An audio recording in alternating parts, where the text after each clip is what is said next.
জাতীয় সংসদের সাবেক স্পিকার ডক্টর শিরিন শারমিন চৌধুরীকে গ্রেফতার করেছে ঢাকা মহানগর গোয়েন্দা পুলিশ ডিবি। গেল ভোররাতে রাজধানীর ধানমন্ডির নিজ বাসা থেকে তাকে গ্রেফতার করা হয়। রংপুরে গুলিবিদ্ধ হয়ে স্বর্ণ শ্রমিক মুসলিম উদ্দিন নিহত হওয়ার ঘটনায় 2024 সালের 27 আগস্ট শিরিন শারমিন চৌধুরী, সাবেক বাণিজ্যমন্ত্রী টিপু মুন্সি সহ 17 জনের বিরুদ্ধে হত্যা মামলা করা হয়। রংপুর 6 আসন থেকে নির্বাচিত হয়ে সংসদ সদস্য হয়েছিলেন শিরিন শারমিন। 2013 সালে 30 এপ্রিল শিরিন শারমিন চৌধুরী প্রথম জাতীয় সংসদের স্পিকার নির্বাচিত হন। এরপর থেকে টানা 4 বার তিনি এই দায়িত্বে ছিলেন। 2024 সালের দ্বাদশ জাতীয় সংসদের স্পিকার নির্বাচিত হন তিনি। এরপর 5 আগস্ট ছাত্র জনতার অভ্যুত্থানে শেখ হাসিনা দেশ ছেড়ে পালালে রাষ্ট্রপতি সংসদ ভেঙে দেন এবং 8 আগস্ট অন্তর্বর্তী সরকার শপথ নেয়। 2 সেপ্টেম্বর দ্বাদশ জাতীয় সংসদের স্পিকারের পদ থেকে পদত্যাগ করেন ডক্টর শিরিন শারমিন চৌধুরী।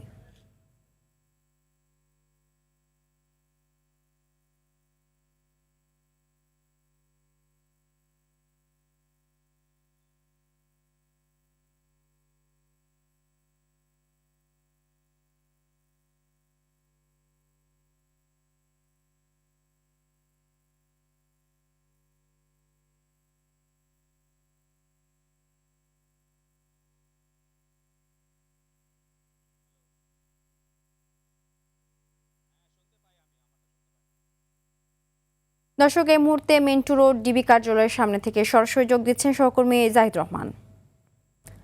জাহিদ, ডক্টর শিরিন শারমিন চৌধুরীকে কখন নাগাদ কোর্টে নেওয়া হতে পারে জানাবেন?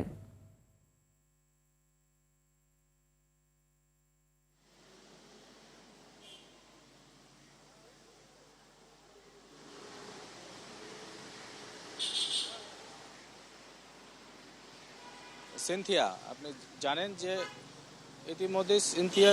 ইতিমধ্যে যে শিরিন শারমিনকে এখানে রাখা হয়েছে ডিবি কার্যালয়ে, তাকে যে কোনো সময় আদালতে নিয়ে যাওয়া হবে এবং ঠিক কোন মামলাটা তাকে গ্রেফতার দেখানো হবে এখন পর্যন্ত সেই বিষয়ে সিদ্ধান্ত হয়নি। তবে আমরা যেটুকু জানি যে তার বিরুদ্ধে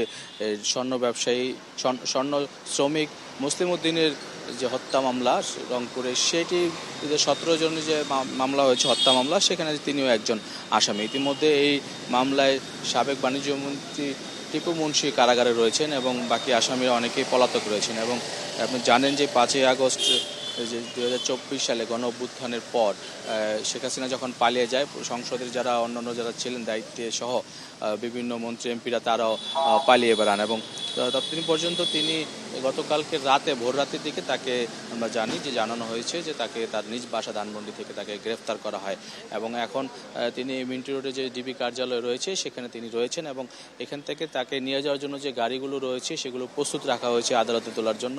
এবং ঠিক কখন নাগাদ বের হবে সেটি এখনও নিশ্চিত করে বলা যাচ্ছে না, তবে আমরা আশা করি যে দুপুরের আগেই তাকে ডিবি কার্যালয় থেকে আদালতে নিয়ে যাওয়া হবে এবং তাকে যে গ্রেফতারের বিষয়ে কোন মামলা দেখানো হবে সেগুলো চূড়ান্ত করা হবে। এবং যদি পুলিশ মনে করে যে তাকে তার রিমান্ডের প্রয়োজন, সেটিও হয়তো আবেদন করা হতে পারে। সিনথিয়া,